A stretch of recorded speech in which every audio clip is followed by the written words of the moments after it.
Vamos a hablar sobre el efecto Dunning-Kruger, el aprendizaje basado en los casos clínicos. Este es el menú de lo que vamos a hablar, unas breves generalidades, explicar luego qué es el efecto Dunning-Kruger, qué son los sesgos cognitivos y por qué tomamos las decisiones en medicina basados en algunos modelos. Paralelamente, vamos a ilustrar todos los conceptos mediante casos clínicos de la vida real y de las cosas más importantes, cuáles son las estrategias para mitigar el efecto de Dunning-Kruger y una reflexión final. A manera de introducción, realmente la práctica de la medicina y sobre todo en el área de anestesiología puede representar un peligro bastante grande, tanto para el paciente como desde el punto de vista profesional.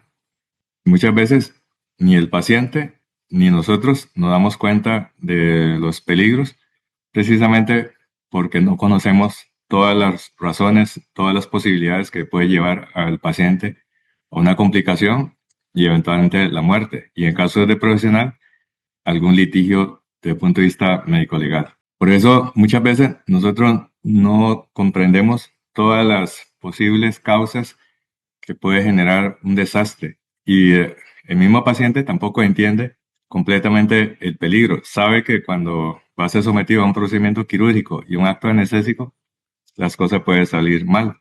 Pero el desenlace no solamente depende de la gravedad de la enfermedad inicial, sino también de eventualmente algunos errores que el personal médico puede cometer. Por eso muchos de los pacientes fallecen después de ser sometidos a un acto quirúrgico o cualquier acto médico, ya sea porque realmente la enfermedad estaba en una evolución demasiado grave que inevitablemente lo lleva al desenlace fatal, o a veces nosotros a través de algunas imprecisiones en la toma de decisiones y la interpretación de los diagnósticos, podemos empujar al paciente a un desenlace no favorable. Por eso, el Instituto de Medicina, que es equivalente a la Academia de Medicina en Estados Unidos, estima, y según esta publicación, el libro Errores de Humano, construyendo un sistema de salud más seguro, se estima que conservadoramente entre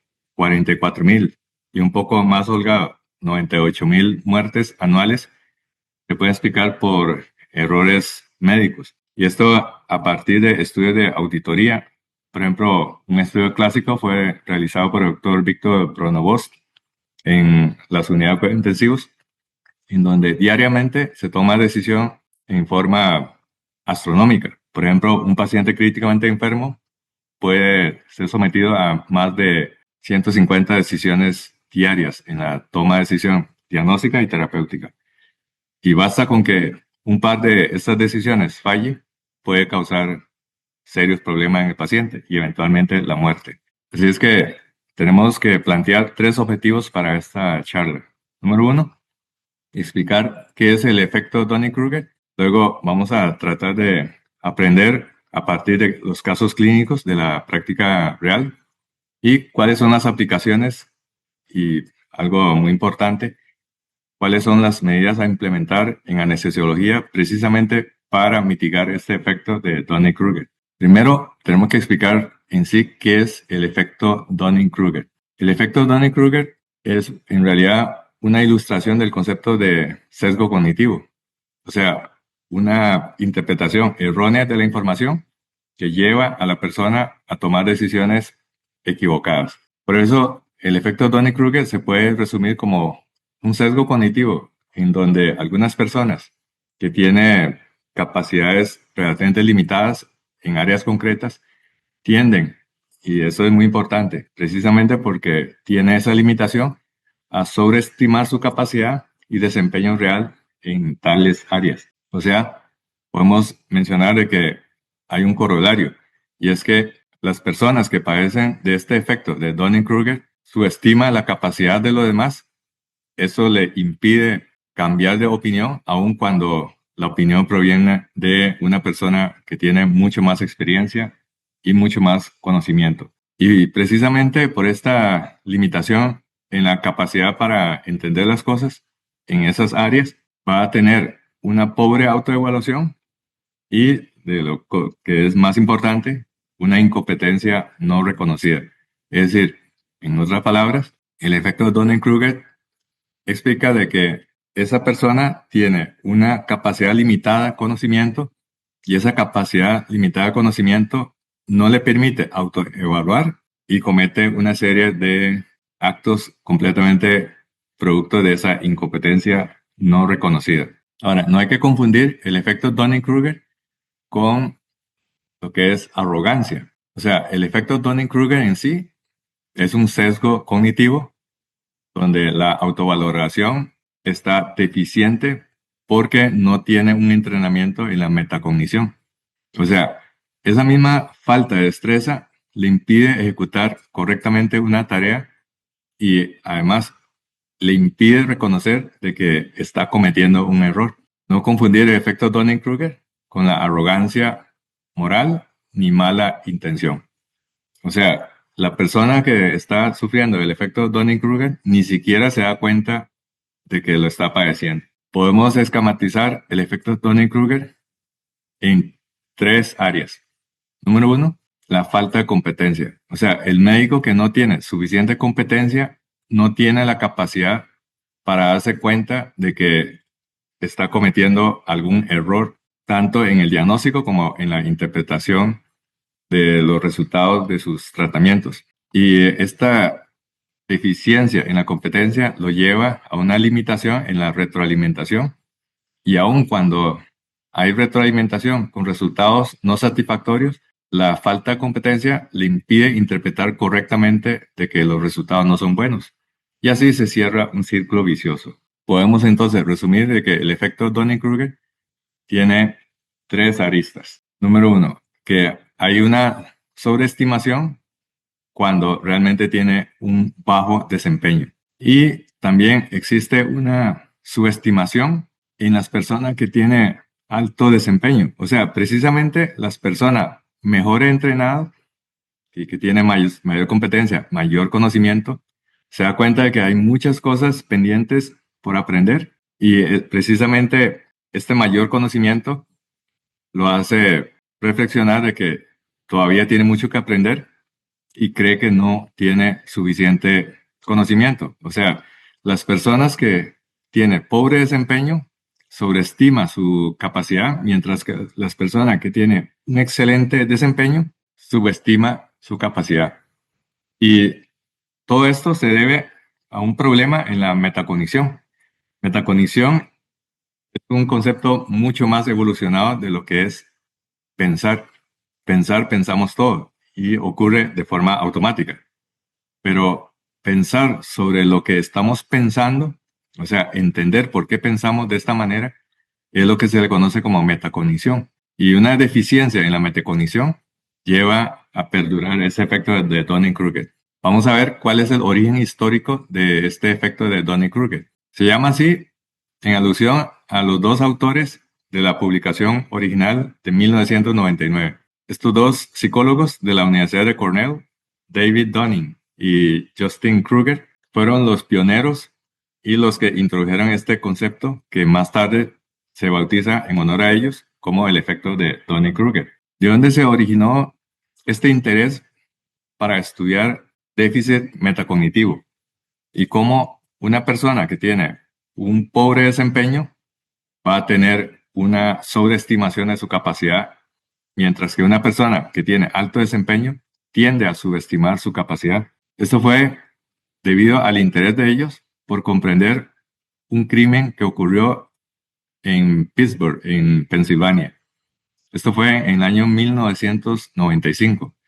Aquí claramente se puede observar, esta es una captura de la cámara de seguridad de este ladrón, MacArthur Wheeler. MacArthur Wheeler entró a asaltar en un solo día a dos bancos diferentes en Pittsburgh, en Pensilvania, en el año 1995. Su rostro fue captado por las cámaras de seguridad y en la tarde, o sea, no había pasado ni 24 horas cuando los policías lo capturaron. Y mientras lo estaban sacando de su escondite, él vociferaba y además se mostraba bastante consternado.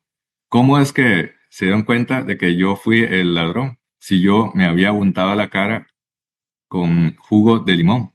Ahora, ¿por qué MacArthur Wheeler pensó de que untando jugo de limón iba a pasar completamente como incógnito ante las cámaras de seguridad? Porque él creyó de que untando con jugo de limón, él había visto, había leído de que cuando se unta con jugo de limón, las cámaras no podían detectar el rostro de una persona y pasaría como si fuese alguien invisible. De hecho, estaba tan convencido de este efecto del jugo de limón que incluso entró a asaltar el banco sin ningún mecanismo de, por ejemplo, pasamontaña. Y él estaba convencido de que, como ya se había hecho, untado con jugo de limón, entonces su rostro iba a quedar completamente invisible a las cámaras. Eso fue en 1995, en Pittsburgh, en Pensilvania. Entonces, esto hubiera pasado por ser una noticia de esas graciosas.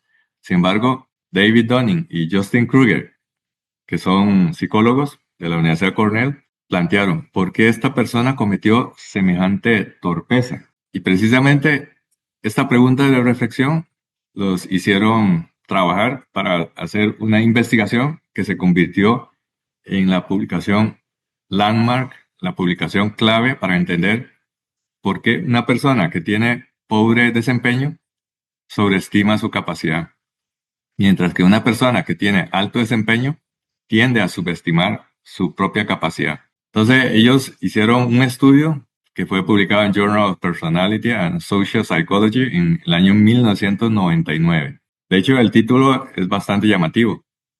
Dice, personas que no tienen habilidades son incapaces de darse cuenta de que no tiene la incapacidad. O sea, que tenemos dificultades para reconocer nuestra propia incompetencia y lleva a sobreestimar su autovaloración. Esta fue la publicación original. ¿Qué fue lo que ellos hicieron?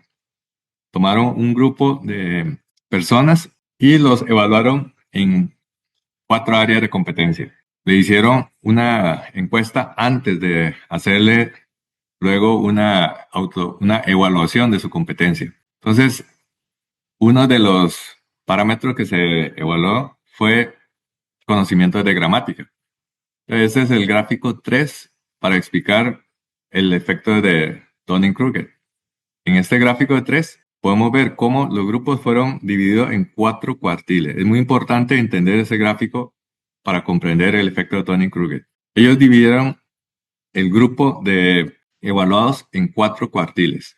Primero, segundo, tercer, cuarto cuartil. Y luego les hicieron la pregunta, ¿cómo usted se autopercibe en cuanto a su habilidad, en este caso, habilidad de gramática? Y por el otro lado, después de hacerle el examen, esa es la parte objetiva, les preguntaron, ¿cómo sintieron con respecto a su desempeño cuando se le hizo el test? Entonces aquí podemos ver que tiene una curva donde la habilidad percibida y la nota que pudo haber sacado va prácticamente paralelo. Sin embargo, la parte donde llama la atención es que no hay un calco cuando realmente se les han hecho la prueba de conocimientos de matemática. Entonces, en este primer cuartilo vemos claramente de que los que tuvieron el peor desempeño, o sea, los que tuvieron el peor desempeño en el primer cuartil, acá, sacaron pésimas notas, se autopercibían como buenos y conocedores de lo que es la gramática. Y aquí esta parte nos llama la atención de que aquellos que tuvieron un poquito mejor de desempeño, vemos de que ya obtuvieron una nota superior, también sobreestimaron su desempeño real, pero la brecha era mucho más pequeña. Y donde hubo mejor calibración fue en el tercer cuartilo, donde prácticamente lo que ellos se habían autopercibido se reflejó en la prueba real. Y lo que más la atención llamaba era que los que tuvieron las notas más altas, el cuarto cuartilo, está acá, tuvieron nota prácticamente de 90 en conocimiento de gramática, pero ellos infraestimaron su conocimiento y vean que hubo más bien una menor percepción de su rendimiento real. Entonces, ¿cómo podemos poner nombre específico a cada uno de estos cuartilos? Podemos decir que en el primer cuartilo, o sea, los que eran más incompetentes, tuvieron falla metacognitiva, o sea, ni siquiera se estaban dando cuenta de que son incompetentes. Por el otro lado, los que estaban en el tercer cuartilo fueron los que tuvieron mejor calibración, o sea, tenía un buen desempeño, pero digamos que no sobreestimaban ni infraestimaban su desempeño. Y aquellos que tuvieron un excelente desempeño, en realidad ellos lo que estaban teniendo era prudencia cognitiva, como quien dice, tengo mucho que estudiar, tengo mucho que aprender, hay muchas cosas que desconozco. Mientras que en el cuartilo de los incompetentes se pavoneaba de que sabía demasiado, pero en realidad sabía muy poco. Entonces, aquí lo que podemos decir es que hay una confianza versus competencia que no sigue una relación lineal. Entonces, la confianza es algo subjetiva, pero la competencia se logra determinar de forma más objetiva mediante un test. Este es el rendimiento real versus lo que cree en cuanto a la capacidad. O sea, que la autoconfianza no aumenta de forma proporcional al conocimiento o la habilidad. Vemos de que la curva de autoconfianza no es un calco de la curva de rendimiento objetivado mediante un test. Y esta discrepancia va a estar determinada por la capacidad de la metacognición. Entre más consciente sea la persona de su competencia o de su incompetencia, mejor calibración va a tener con respecto a la curva. Y esto actualmente se favorece porque, sobre todo con los programas de inteligencia artificial, los programas de inteligencia artificial muchas veces nos facilita la toma de decisiones, nos amplía lo que sería el campo de conocimiento, pero muchas veces la respuesta que da representa alucinaciones. Da una respuesta bastante atractiva, pero si uno no tiene suficiente conocimiento, puede validar esas interpretaciones o esos, entre comillas, conocimientos de inteligencia artificial y lo da por bueno, y es el concepto de alucinación. Lo llamativo es que los mismos programas de inteligencia artificial no tienen esa capacidad metacognitiva. Solo cuando usted se da cuenta de que hay una discrepancia entre la respuesta de la inteligencia artificial con el conocimiento real, y lo hace saber a través de un mensaje, es que la inteligencia artificial a veces rectifica. Ahora, cuando decimos el efecto Dunning-Kruger y buscamos en Internet, casi que de forma automática, y eso se reproduce por miles, esta curva que se reproduce en muchísimas publicaciones, muchísimos sitios sociales, habla de que entre la confianza y la competencia existe un comportamiento que se resume en esta curva y lo bautizan curva de Dunning-Kruger. Sin embargo, esta curva de Dunning-Kruger que correlaciona entre confianza y competencia realmente nunca fue la idea original ni fue obra de David Dunning y de Justin Kruger. Ellos no construyeron esta curva.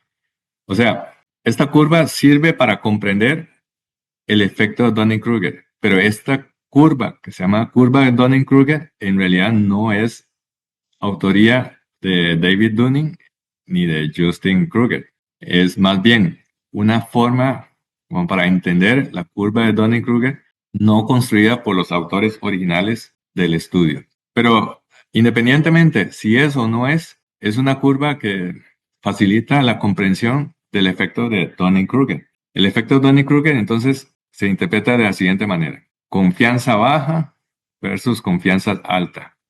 No saber nada versus nivel de experto. Entonces aquí tenemos la competencia y aquí tenemos la confianza. Entonces cuando una persona no sabe absolutamente nada, su confianza es muy baja. O sea, la ignorancia completa hace que no tenga confianza de absolutamente nada.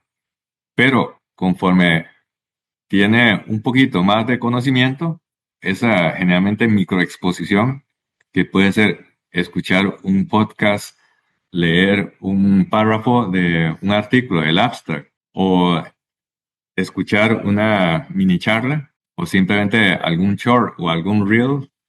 Entonces, la persona se informa un poquito y su confianza aumenta de una forma vertical, a pesar de que realmente sabe muy poquito del vasto universo de lo que tiene que aprender.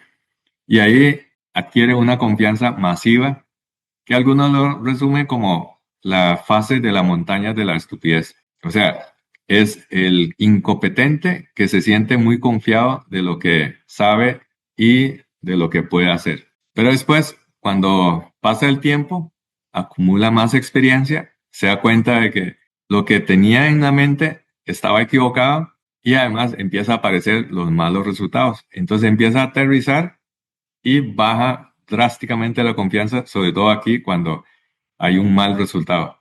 Y llega a un punto de mínima confianza que algunos psicólogos le llaman esta fase de valle de la desesperación.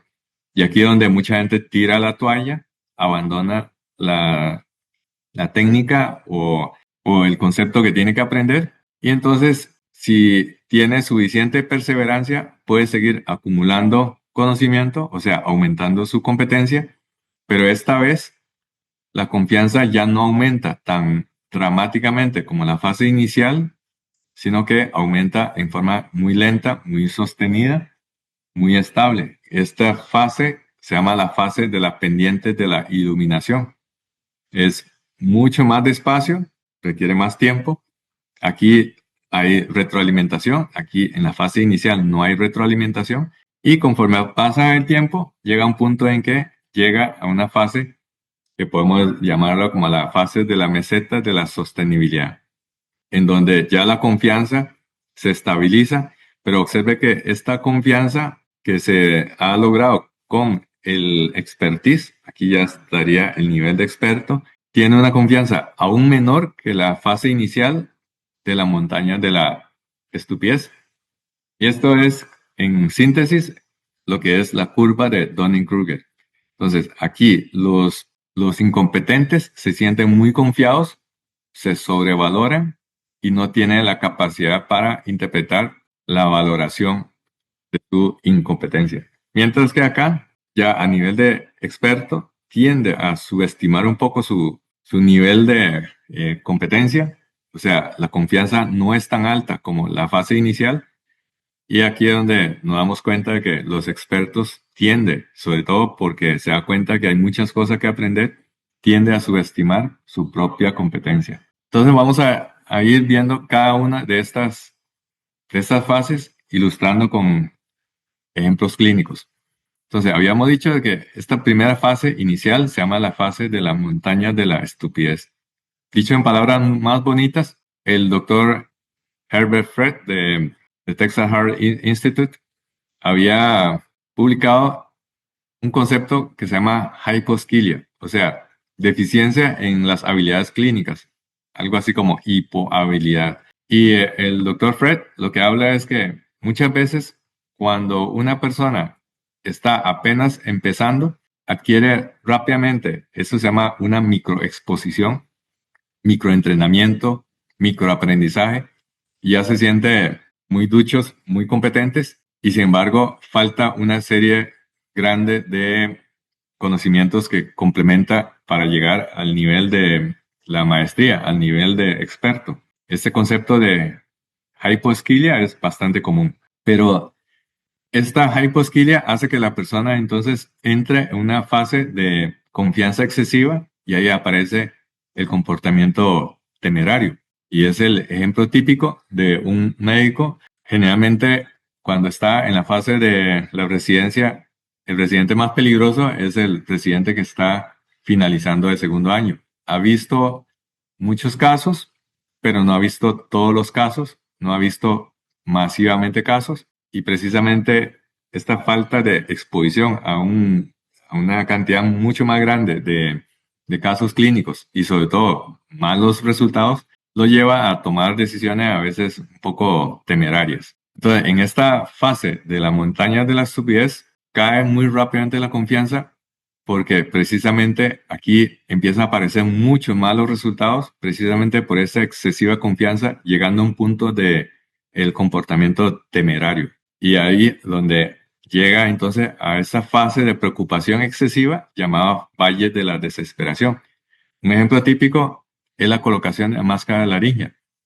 Cuando se pone un estudiante de medicina a colocar una máscara laringe por primera vez, entonces se pone muy contento cuando logra insertar. Sin embargo, cree que este procedimiento está exento de complicaciones, que es inocuo. Y luego cuando aparece resultados como esta es una máscara laringea que se extrajo de un paciente.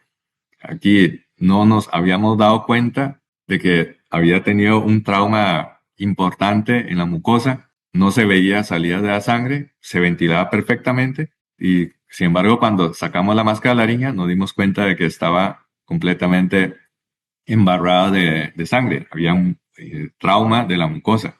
Bueno, precisamente esto es lo que nos hace bajar la confianza y es la importancia del aprendizaje y la retroalimentación. Este es un mensaje poderoso para bajar de la montaña de la estupidez y el punto donde tocamos fondo es cuando nos llega una cédula de citación por alguna demanda médico-legal, por alguna lesión, por malpraxis.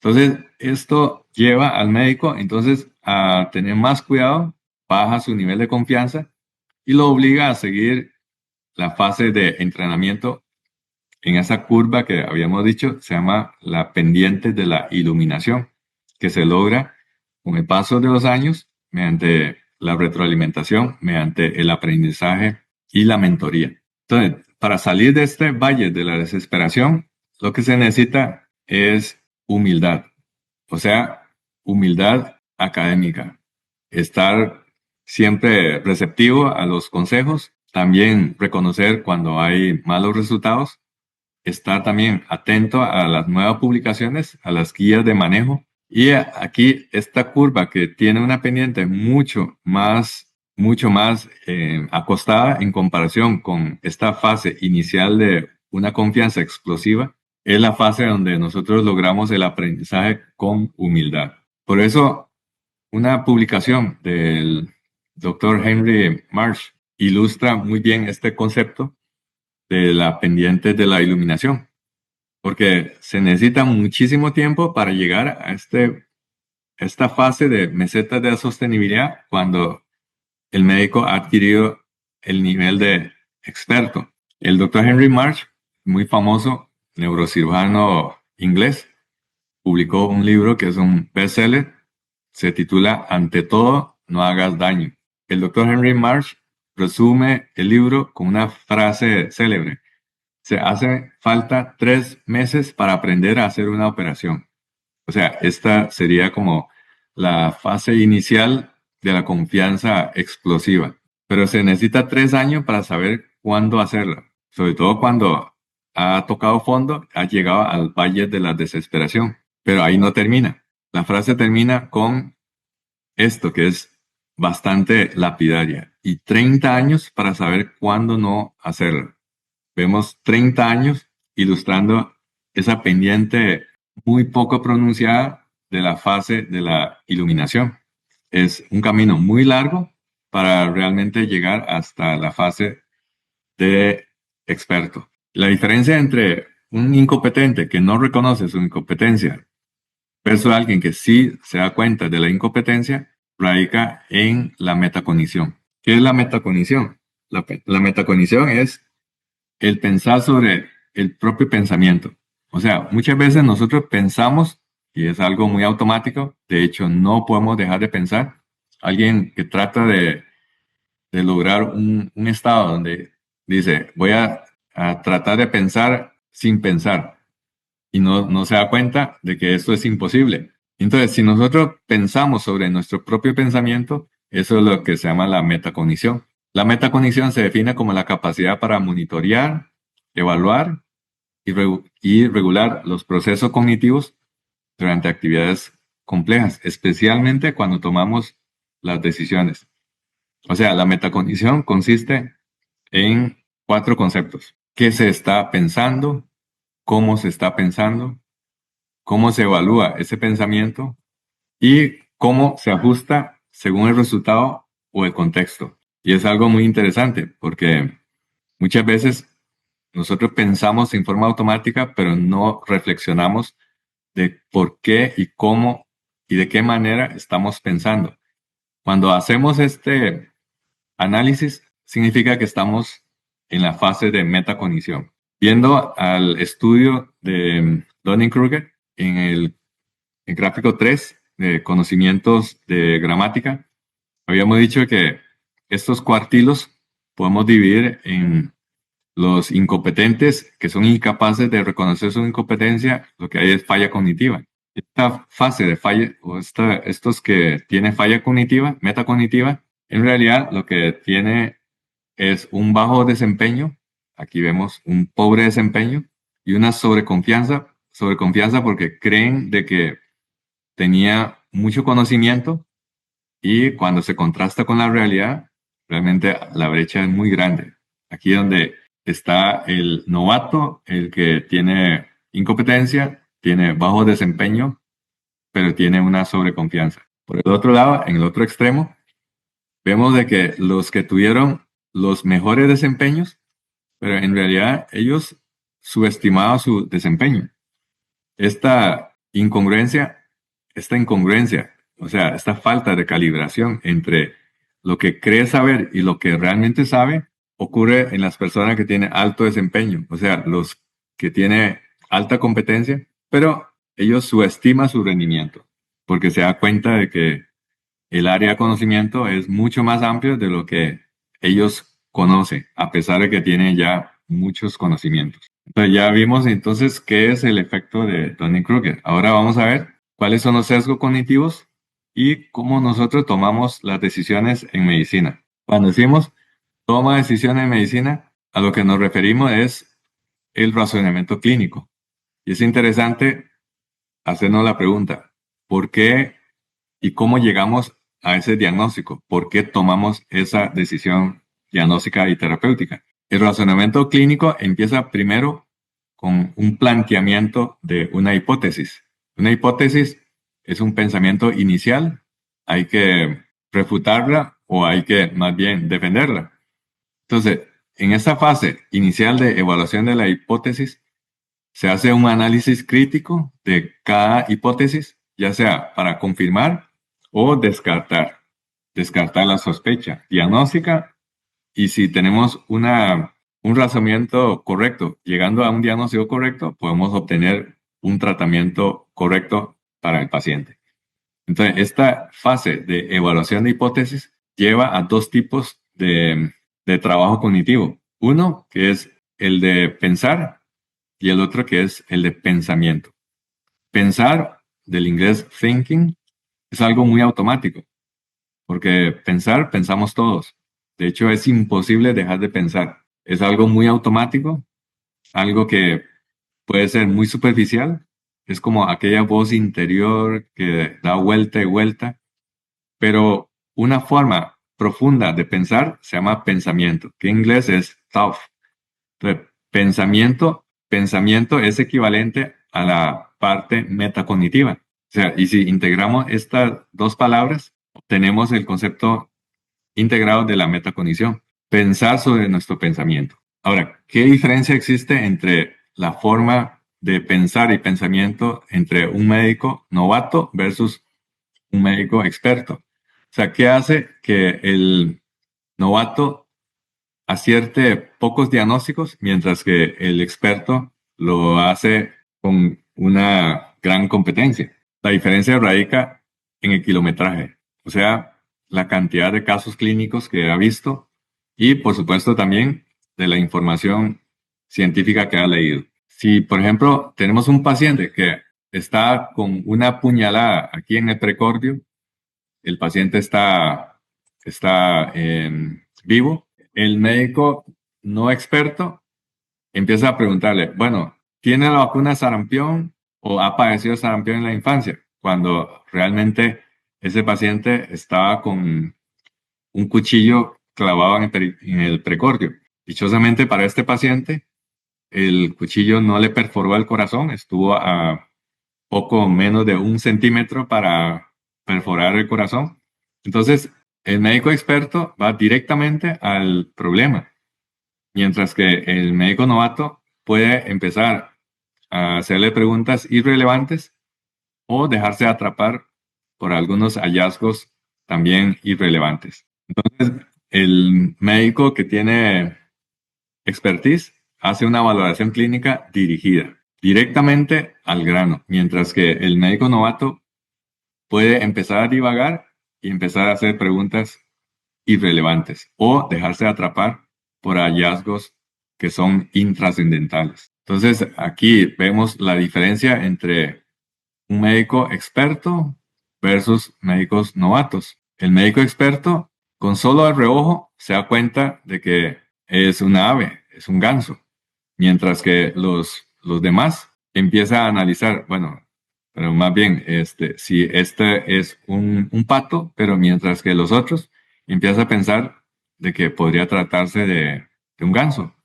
Empieza a examinarle las patas, empieza a examinarle el pico, la pluma, hace el resumen, contrasta, mientras que el médico experto con solo ver de reojo ya se da cuenta de que esto no es un ganso, es un pato. Entonces, en el algoritmo para entender el razonamiento clínico se resume en este gráfico. Cuando tenemos un problema clínico, lo primero que buscamos en nuestro archivo mental, la memoria, es si hemos tenido o no experiencia con casos clínicos previos. Entonces, si hemos tenido casos clínicos previos, hacemos la otra pregunta. ¿Tiene un patrón clásico? Si tiene un patrón clásico, entonces se va directamente al sistema 1 de razonamiento clínico, que es un sistema no analítico, el automático. Le llama también pensamiento irracional. En realidad esto de irracional no significa una locura, significa de que es tan rápido esta forma de enfoque que no tiene que hacer un camino muy largo para mandar examen de laboratorio, examen de gabinete y eventualmente alguna biopsia. Pero si tiene experiencia con casos clínicos y no tiene un patrón clásico, entonces se devuelve al pensamiento analítico, llamado también pensamiento o sistema 2, que es el mismo camino que se recorre cuando una persona nunca ha tenido experiencia con estos casos clínicos. Entonces, si se recurre al pensamiento analítico, entonces a esto se le conoce como pensamiento o razonamiento tipo 2 o análisis racional. Y aquí entonces se utiliza todo lo que nos ha enseñado en la escuela de medicina, de interrogatorio, examen físico, pruebas diagnósticas, para tratar de confirmar la hipótesis. Y una vez que se confirma la hipótesis, se llega al diagnóstico. Pero si después de todo este camino no se llega a confirmar la hipótesis, entonces se devuelve, se hace nuevamente interrogatorio, se hace exploración física, se manda más exámenes, se hace exámenes seriados y esto gira varias veces hasta que finalmente se confirma la hipótesis y se llega al diagnóstico.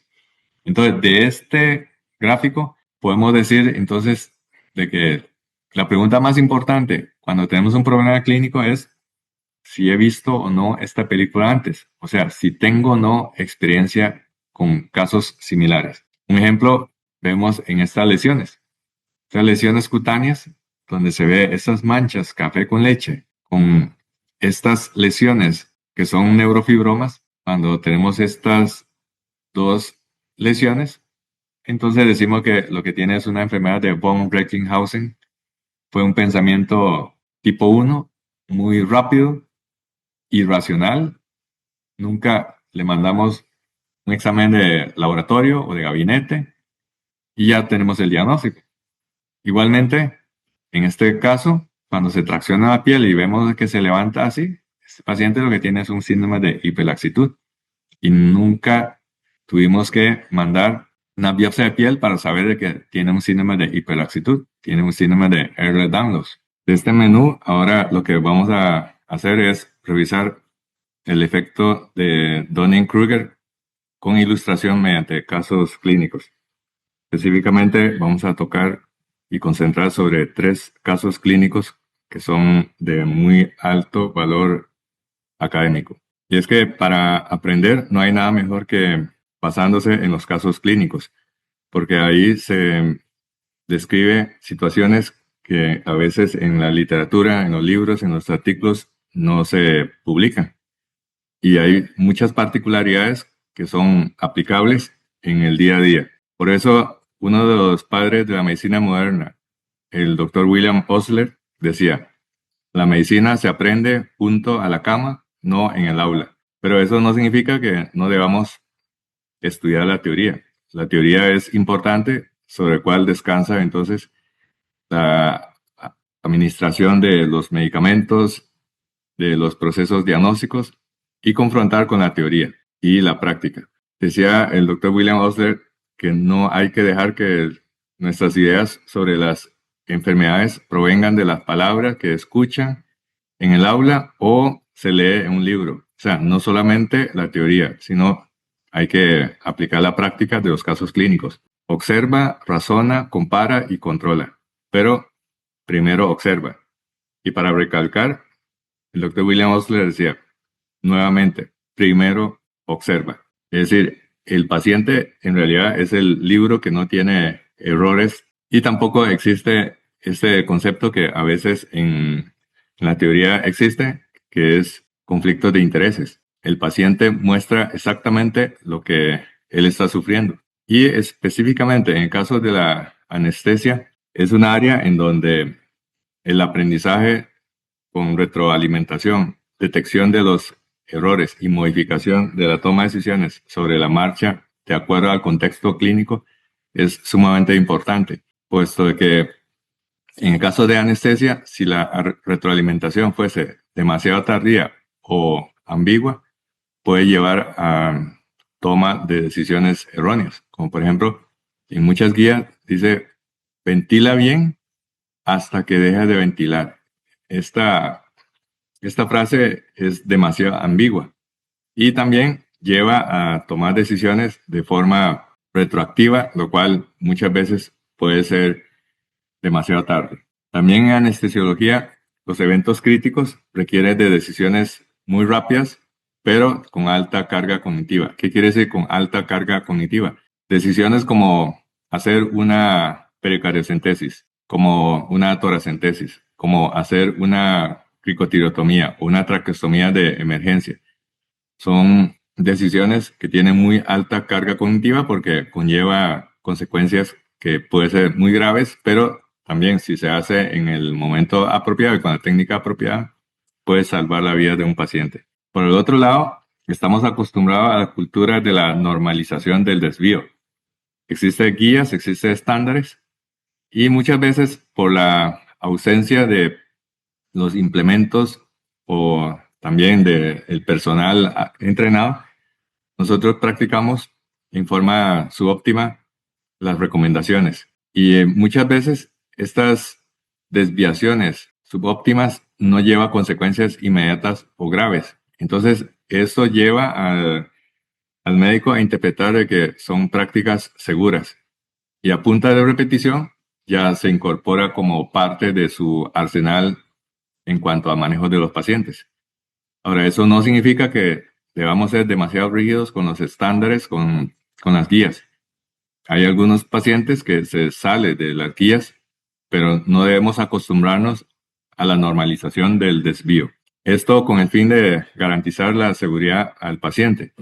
Y por el otro lado, el aprendizaje basado en los casos clínicos nos ayuda a mejorar la retención del conocimiento. Si uno hace un repaso de lo que aprendió en una clase, lo más probable es que se acuerde de la exposición de un caso clínico, pero los detalles finos de la teoría muchas veces nosotros no logramos retener o si aprendimos, logra mantener en nuestra memoria durante un par de días y luego definitivamente se nos olvida el concepto.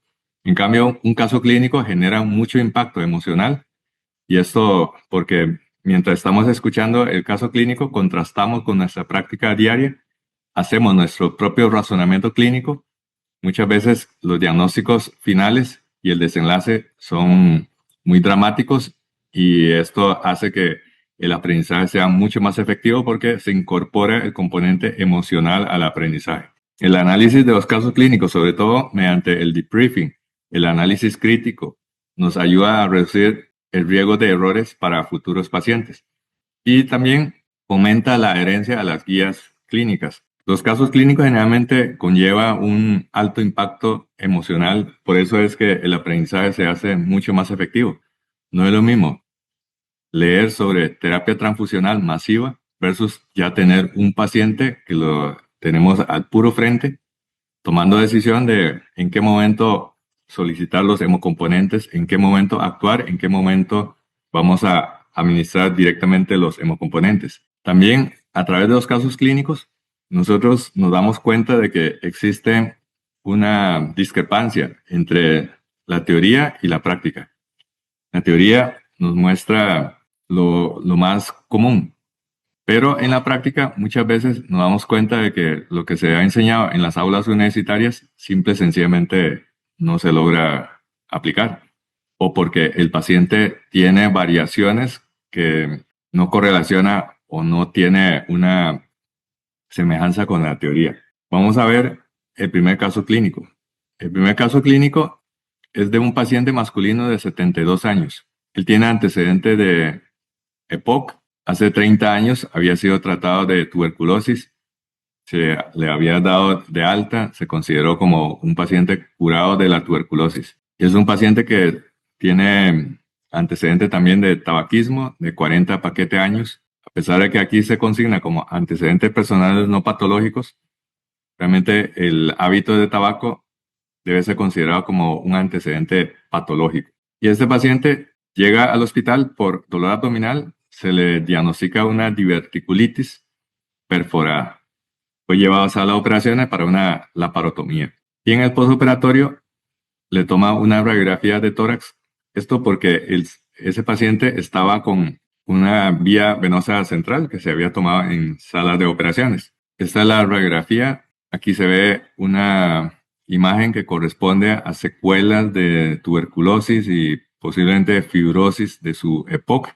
Y aquí se ve la vía central. Pero llama la atención de que en el hemitórax derecho hay una imagen que pareciera, impresiona ser una línea pleural. Y esto con además el antecedente de haber sido sometido a una cateterización venosa central. Entonces, esto más la vía central, a pesar de que se describió que la vía central fue a primera intención ecoguiada, pero ante este hallazgo, y sobre todo cuando no se examina con detenimiento, antes, por ejemplo, cuando se imprimían las placas de tórax, en estas placas celuloides, muchos médicos, en lugar de examinar con detenimiento ante un negatoscopio, lo que hace es tomar la radiografía y examinarlo contra la luz del fluorescente el techo o a veces simplemente contra la luz de la ventana. Y esto no es recomendable porque muchos detalles necesita una visualización nítida, necesita una iluminación adecuada y esa es la razón por la que muchas veces interpretamos incorrectamente. Y fue exactamente lo que sucedió con este caso. Aquí vemos la vía central y aquí se ve esto que corresponde a un catéter de neumocath. Este catéter se introdujo, aparentemente se escribe a primera intención sin complicaciones y luego ya aquí no se ve la línea pleural. Entonces ya con esto se interpretó como una toracentesis y colocación de un neumocath exitosa. Sin embargo, se empezó a notar de que a través de ese neumocath estaba con una fuga de gas, pero a muy alta tasa, a pesar de que la radiografía se mostraba una expansión adecuada. Esta es la razón por la que ante esta imagen del catéter y por la incoherencia de una fuga de alto gasto, se le realizó una tomografía. Y en la tomografía, desdichadamente se vio que ese neumocath no estaba en el espacio pleural, sino que se introdujo dentro del parénquima pulmonar. Y esto sí es una situación bastante desafortunada. ¿Qué fue lo que pasó con este paciente? Este paciente lo que tuvo fue un signo radiológico que se llama pseudoneumotórax. Ha sido publicado y reportado en múltiples artículos científicos, resaltando la importancia de la identificación del pseudoneumotórax. ¿Qué es el pseudoneumotórax? El pseudoneumotórax se da cuando, sobre todo en pacientes que tienen un gran pliegue cutáneo, aquellos que han perdido mucho peso, y este pliegue es aplastado contra la placa. En este caso, solo ocurre con la radiografía portátil, porque esta placa se pone sobre o debajo de la espalda del paciente, y al hacer esto se forman esos pliegues. Y esos pliegues, cuando se toma la radiografía, aparece una imagen que puede simular una línea pleural. Esto es lo que se le conoce como pseudoneumotórax, o sea, un falso neumotórax. Y esto solo ocurre con el paciente acostado sobre la placa fotosensible o una placa de celuloide en el caso de radiografías más antiguas. Y esto se puede visualizar fácilmente con las tomografías actuales, porque en tomografía el paciente sí o sí está acostado sobre la mesa. Entonces se forma este tipo de pliegue, aquí se ve muy claramente esos pliegues, y la radiografía portátil es un estudio bidimensional de una estructura que es tridimensional. Entonces hay superposición. Entonces este pliegue en una radiografía 2D se va a ver como si fuese una línea pleural. Y esto es lo que se le conoce entonces como pseudoneumotórax. Ahora, ¿cómo se pudo haber evitado una colocación intraparenquimatoso de un neumocar? Primero que todo, ese paciente nunca tuvo un neumotórax, fue un pseudoneumotórax. Por el otro lado, esto fácilmente se hubiera evitado si nosotros complementamos, en caso de una sospecha diagnóstica y tenemos duda, insonar al paciente, hacer un ultrasonido pulmonar, hacer un barrido, eso es relativamente sencillo, la ausencia de la línea pleural y la identificación del punto pulmonar confirma la presencia de un neumotórax verdadero. Pero en el caso de paciente con pseudoneumotórax, en vista de que no hay una separación de pleura parietal con pleura visceral, veríamos perfectamente el deslizamiento pleural y el pulso pulmonar. Entonces aquí claramente hubo una decisión precipitada. Desdichadamente el catéter quedó intraparenquimatoso. Luego este paciente tuvo repetitivas fístulas broncopleurales. Hubo necesidad de llevarlo a sala de operaciones. Se intervino varias veces. Nunca se logró controlar la fuga y el paciente se complicó y terminó falleciendo. O sea, aquí la idea que tenemos que llevar es, en caso de sospecha, tenemos que ver para creer. O sea, en la actualidad, en caso de que uno tenga una sospecha de un neumotórax verdadero y descartar un pseudoneumotórax, primero, antes de punzar, tenemos que insonar. O sea, antes decíamos ver para creer, ahora decimos insonar para creer.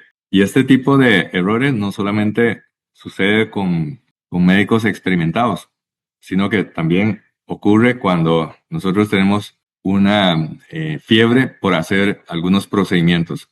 Sobre todo cuando hemos acumulado poca cantidad de experiencia y no hemos visto todas las posibles complicaciones, todos los peligros. Un ejemplo lo tenemos con este otro caso, una paciente que tuvo un politrauma, se encontró un neumotórax, se encontró también datos compatibles con hemotórax, se le colocó una sonda de tórax. Aquí vemos de que estaba bastante bajo porque vemos acá las tetillas, esto corresponde a aproximadamente T4, pero aquí vemos de que está prácticamente por debajo de la línea inframamaria. Y aquí se vio un desenlace lamentable. La sonda de tórax quedó no a nivel torácico, sino intraabdominal. Intraabdominal, ¿y qué estructura hay acá? lo que se dio fue una colocación de sonda intraabdominal y lógicamente por la ubicación, una sonda intrahepática. Aquí incluso se ve la sangre o el coágulo que está dentro del lumen de la sonda. Aquí hay aire, lógico, y desdichadamente hubo que hacerle una laparotomía debido a la presencia de una lesión penetrante por medio de la sonda de tórax. Esto fácilmente se pudo haber evitado con la asistencia del ultrasonido. También esto no ocurre a nivel intrahospitalario.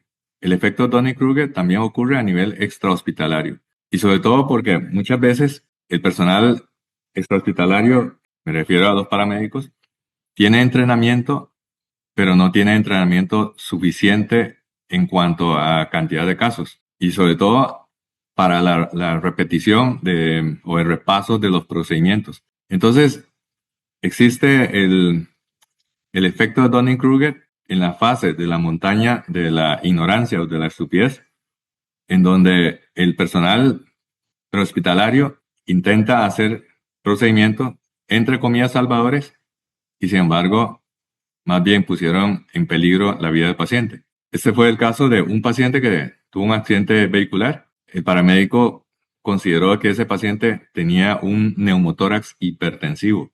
Entonces le realizó una toracentesis. Claramente el sitio de punción no fue el adecuado. Y por el otro lado, utilizó, aquí está apenas medio fijado con un espadadrapo, pero lo que utilizó fue un AngioCAD número 14 y extrañamente le puso esta llave de paso.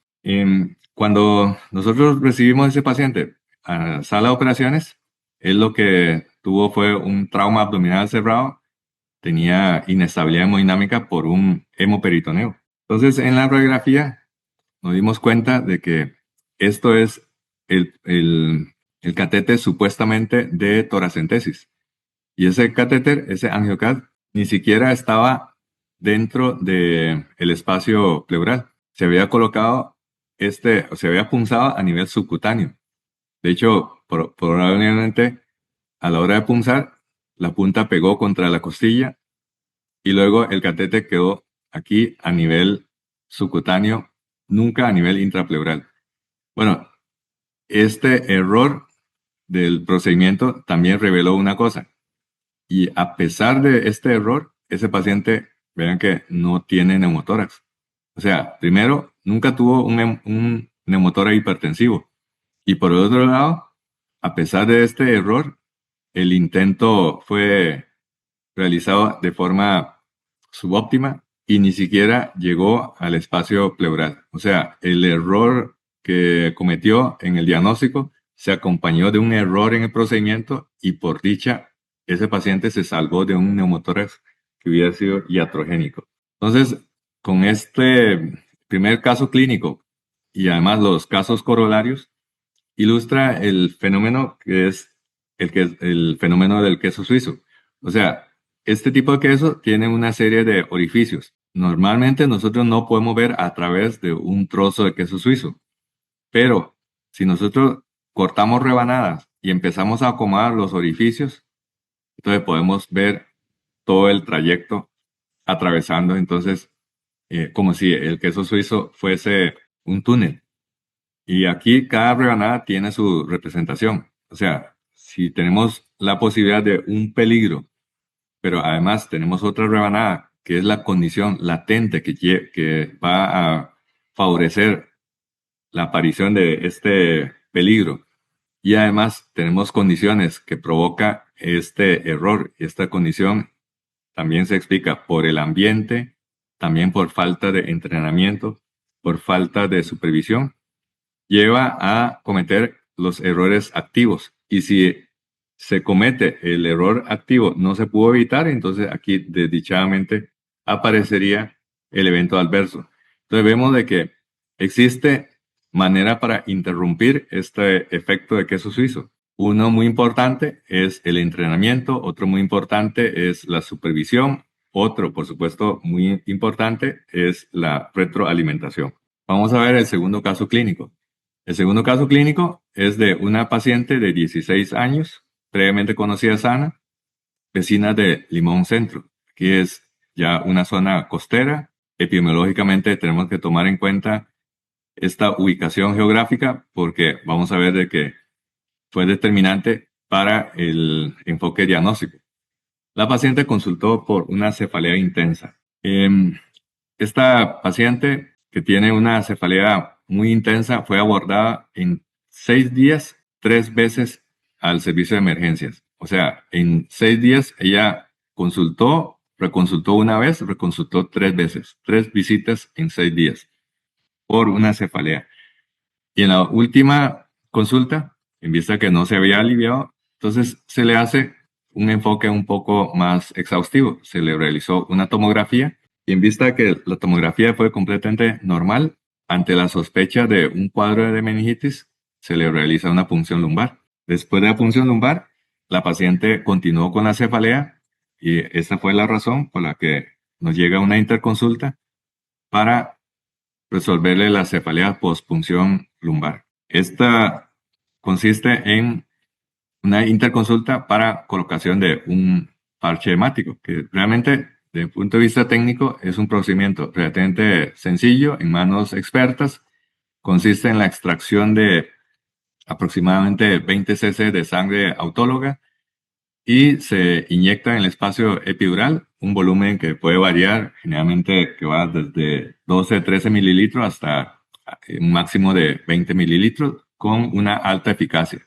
O sea, la interconsulta de los médicos tratantes en el servicio de emergencias es para la colocación de un parche hemático. Y ahí uno podría muy fácilmente, muy automáticamente colocarle un parche hemático.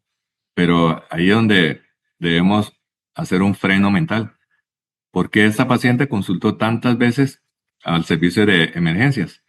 Y si realmente esta última punción lumbar está causando una cefalea post-punción lumbar. Entonces, en este sentido, hicimos una pausa y preguntamos a la mamá para averiguar exactamente cómo se empezó el cuadro de cefalea.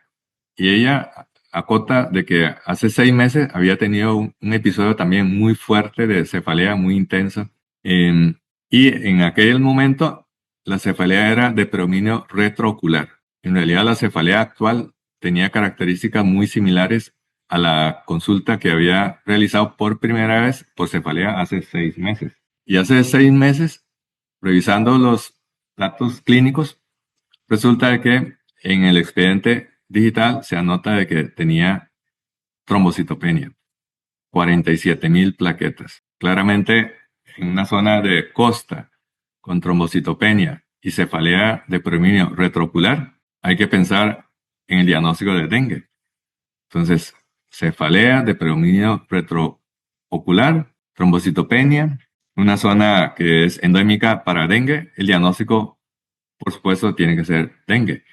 Sin embargo, llamó la atención de que a pesar de esa trombocitopenia, ella nunca tuvo petequias. Se le hizo la prueba de torniquete y tampoco reveló la presencia de las petequias. Y en repetitivas eh, muestras de sangre, prácticamente diariamente se estaba haciendo el control de las plaquetas y todos los exámenes arrojaba trombocitopenia, 47,000, 62,000, 58,000, etc. Sin acompañarse llamativamente ni de fiebre, ni tampoco de las petequias y la prueba de torniquete negativa. Entonces, en aquel entonces, estamos hablando de hace 6 meses, muy acuciosamente, los médicos de emergencia le manda una muestra, pero para descartar un error de laboratorio.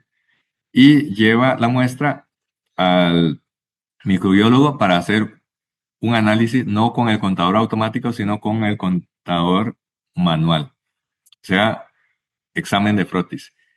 Y aquí vemos el reporte.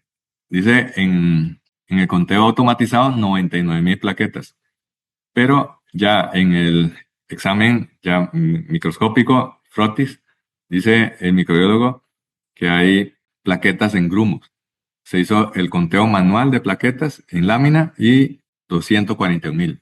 O sea, hay una marcada discrepancia entre el reporte de las plaquetas por conteo automatizado versus el conteo manual. Y esto es lo que se le conoce como la pseudotrombocitopenia.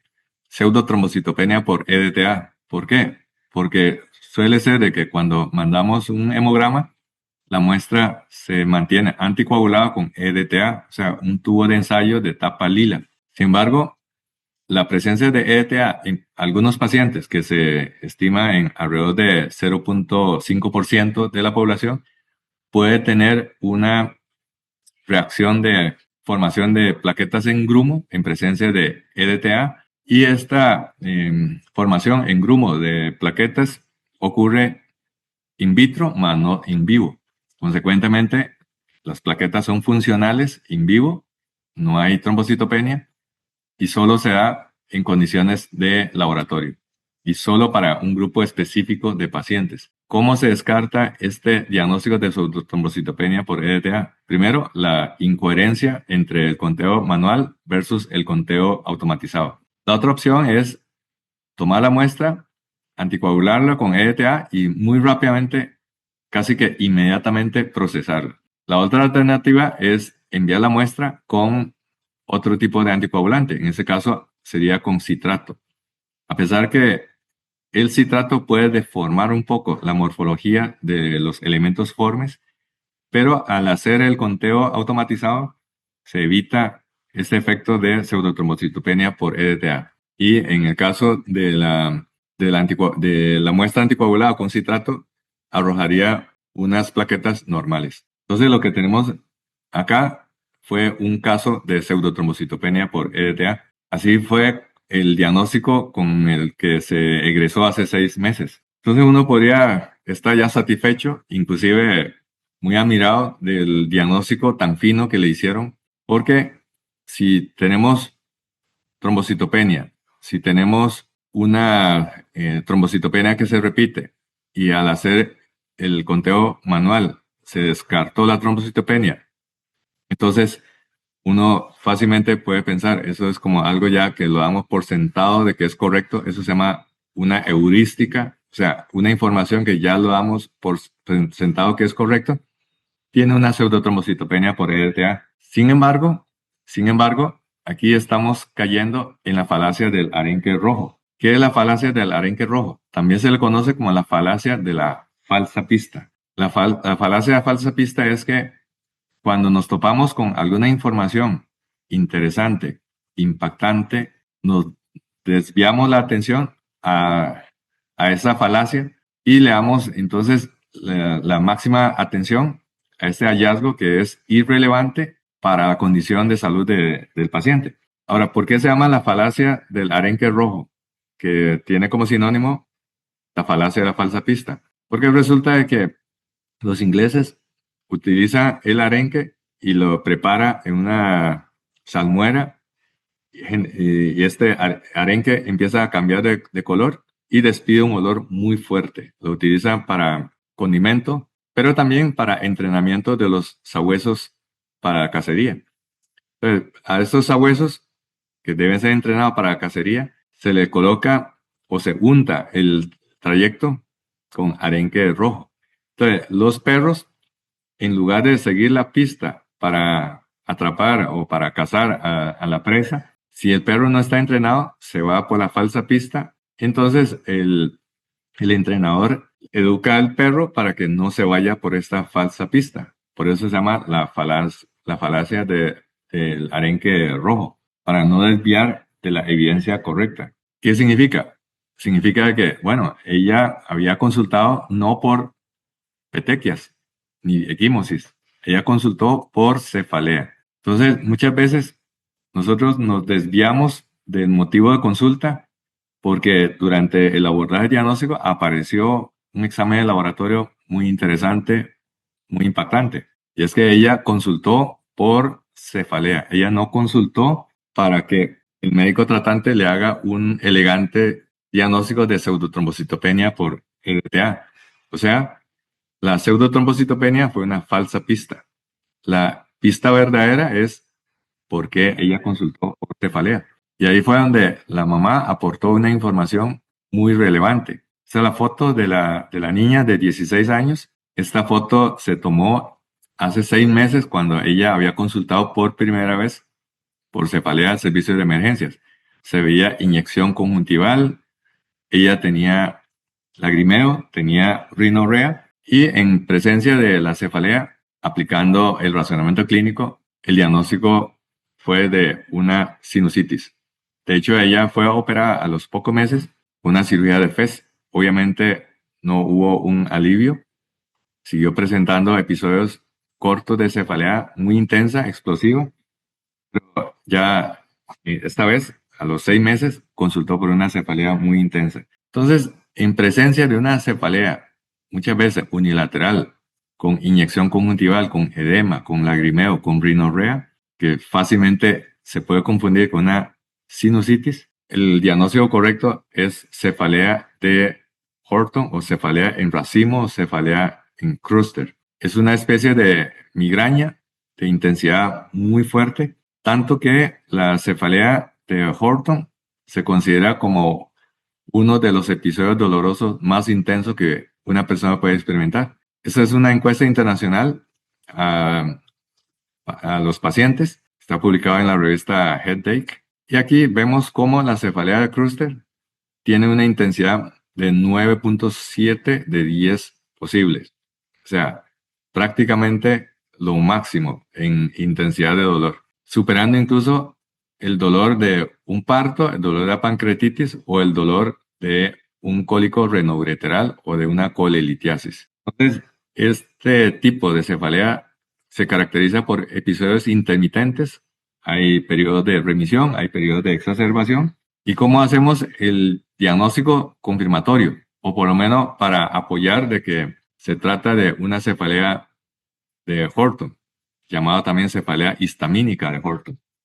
Parece como, en vista de la presencia del lagrimeo, de inyección conjuntival y de rinorrea, como si fuese también una eh, rinitis alérgica. Hicimos una prueba terapéutica con oxígeno puro. Teniendo el oxígeno puro, la paciente de 16 años refirió un alivio inmediato, prácticamente. Antes de los 3 minutos ya se le había desaparecido completamente la cefalea y este alivio perduró por varias horas más allá de el efecto analgésico eh, que tenga el oxígeno. Entonces, fisiopatológicamente es muy curioso, no se sabe por qué el oxígeno puede aliviar de forma significativa la cefalea de Horton. Y con eso se hizo el diagnóstico, el alivio de la cefalea fue completo y con eso ya entonces encajamos todas las piezas de rompecabezas. Ella nunca tuvo dengue, esa pseudotrombocitopenia fue una falsa pista, la cefalea postpunción dural tampoco estaba confirmada, de hecho no le pusimos parche hemático y con solo el oxígeno se le alivió. Hoy en día la paciente está muy bien controlada por el servicio de neurología con medicación para la prevención de los episodios de recaída. Entonces, ya con esto, todas las piezas de rompecabezas calzan. El motivo de la consulta actual, el alivio de la cefalea por medio del oxígeno suplementario. El oxígeno tiene que ser en altas concentraciones y desdichadamente también esa paciente fue sometida a una cirugía innecesaria de FES. Entonces, aplicando la curva de Dunning-Kruger, este caso ilustra el concepto de ya la fase dependiente de la iluminación. ¿Por qué? Porque aquí muy fácilmente para un anestesiólogo, sobre todo cuando tenemos prisa, tomamos una muestra de sangre autóloga de la misma paciente, le hacemos la punción epidural, inyectamos la sangre y le damos de alta. Y muy posiblemente se nos pierde el rastro de su evolución y creemos de que ya con esto de la colocación de parche hemático ayudamos a la paciente. En realidad, lo que si hubiéramos colocado el parche hemático, estaríamos provocando es retardar el diagnóstico definitivo. Esto es lo que se le conoce entonces como la fase dependiente de la iluminación y resalta la importancia de aprendizaje con humildad. El tercer caso es un caso muy interesante. Es una paciente de 41 años, tiene antecedentes de asma episódica infrecuente. Ella no tiene otros antecedentes de relevancia. Es una paciente que inclusive se había metido a gimnasio para mantenerse en buena forma. Esta no es ella, es una ilustración nada más. Y en el gimnasio, en una conversación con un compañero, él le dijo que aparte de hacer ejercicio, debería tomar suplementos nutricionales. Y le recomendó que tomara multivitaminas. Pero ella fue a una macrobiótica y se compró un frasco entero de niacina. Empezó a tomar la niacina por primera vez y con la primera toma, la paciente empezó a tener un flushing. Se puso como un tomate. Fue a la clínica y en la clínica considera que ella tuvo una alergia a la niacina. Muy extraño esto, pero ese fue el diagnóstico. Y entonces, en vista de que tenía prácticamente un eritrodermia generalizada, le pone un suero con adrenalina a goteo, como si fuese un cuadro de shock anafiláctico. Pero en lugar de ponerle una bomba de infusión, le pone en un suero y desdichadamente el suero se pasó a chorro y la paciente inmediatamente empezó a sentir molestias. Empezó a quejarse de dolor precordial, sensación de asfixia y palpitaciones. Entonces ya vimos un primer error, que fue un error diagnóstico. Ese flushing es secundario a un efecto que se describe de la niacina. En algunos pacientes puede tener un eritrodermia, pero no es un cuadro de alergia. Y lo otro fue que el manejo de la supuesta alergia con infusión de adrenalina se hizo con un método no muy seguro, no muy controlado, que fue a través de un goteo sin una bomba de infusión. Entonces ahí ya empezamos a ver un grave problema, error tras otro error. Entonces ahí la paciente empezó a tener una serie de situaciones, como por ejemplo cuando le hace este electro, en pleno momento en que la paciente se estaba quejándose de dolor de tipo precordial. De hecho, aquí se ve que hay mucho artefacto de movimiento. Posiblemente la paciente estaba muy nerviosa o por la presencia de las catecolaminas hay temblor muscular. Entonces, llama la atención de que primero hay un bloqueo incompleto de rama derecha de ADIs. Esto puede ser algo banal en una persona relativamente joven. Y lo que llama la atención era que en UE4, UE5 y UE6 había un infradenivel de ST.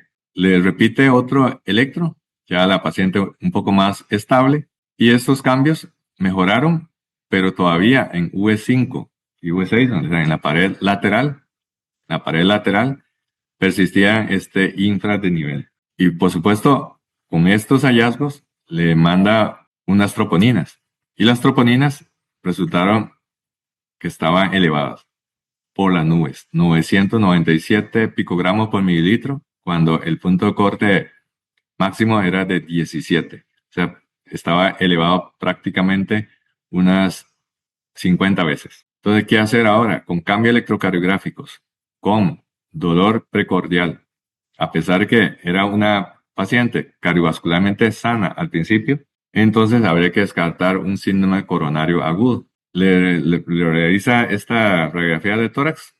Una radiografía de tórax, por lo demás, se puede catalogar como normal, nada llamativo. Le hace un control en forma seriado de las troponinas. El siguiente control de troponina estaba en 459, o sea, bajó prácticamente a la mitad, pero seguía muy elevado. Y le hace un tercer control electrocardiográfico.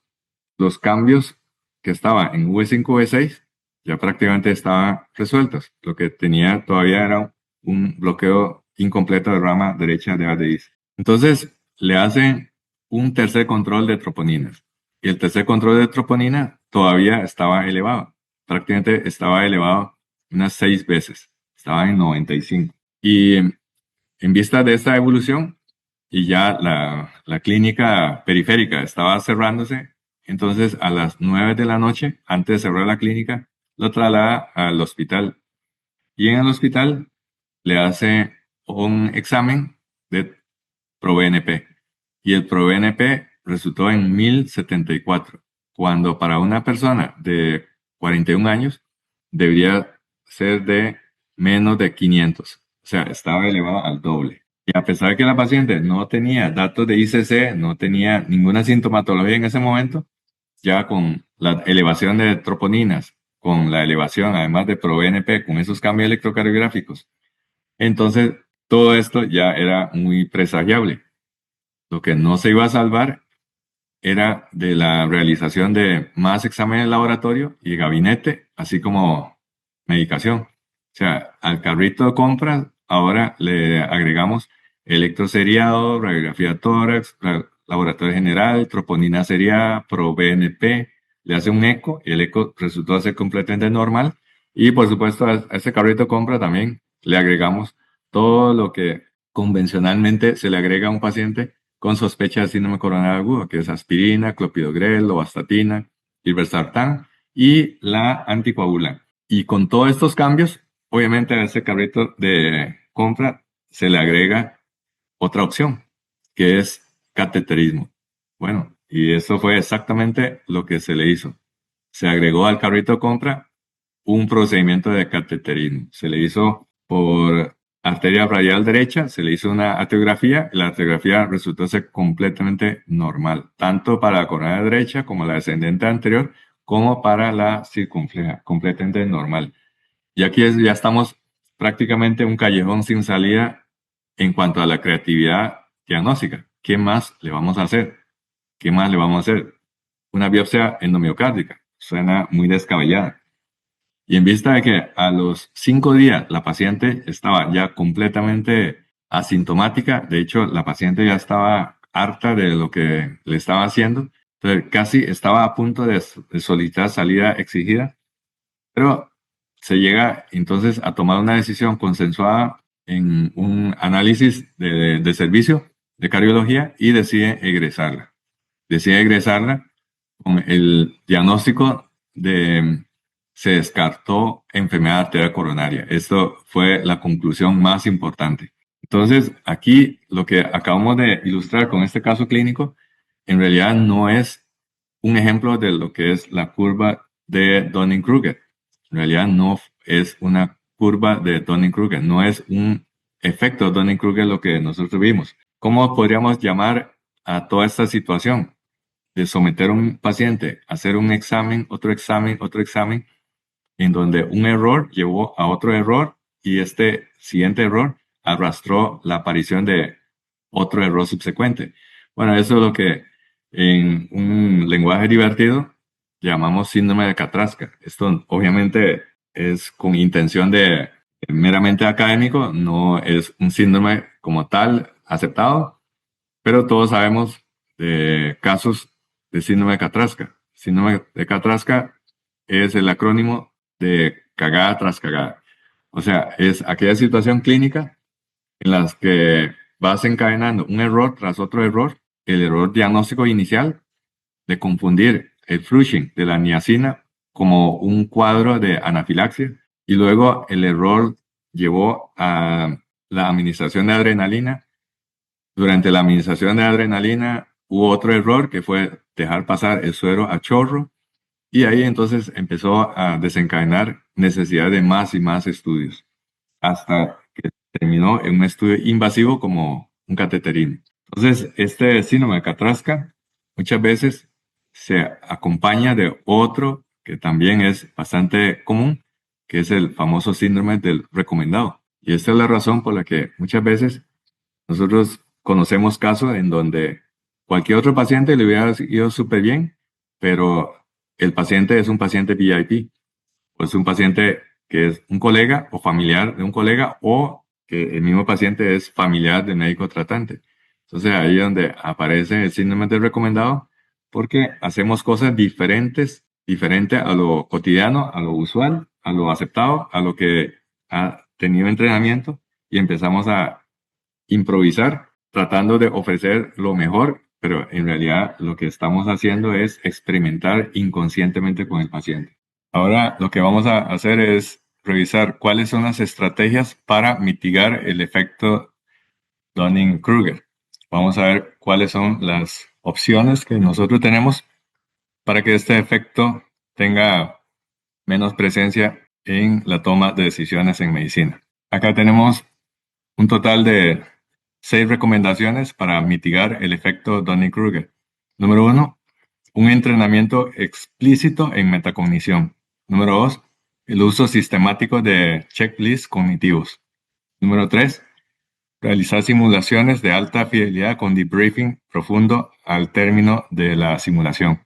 Número 4, una retroalimentación objetiva y frecuente. El número 5 es el aprendizaje basado en casos reales en donde hubo presencia de errores. Y por último, realizar una evaluación longitudinal de la competencia. Vamos a ver cada una de estas recomendaciones. La primera recomendación, realizar un entrenamiento explícito en metacognición. Como ya habíamos mencionado, metacognición es una etapa mucho más profunda de lo que es la forma de pensar. Pensar es algo automático, pensamiento es un poco más profundo y una forma mucho más profunda de pensamiento es aplicar las estrategias de metacognición. Las estrategias de metacognición permite hacer un autodiagnóstico de por qué estamos pensando de esta manera. O sea, metacognición es pensar conscientemente por qué estamos pensando así.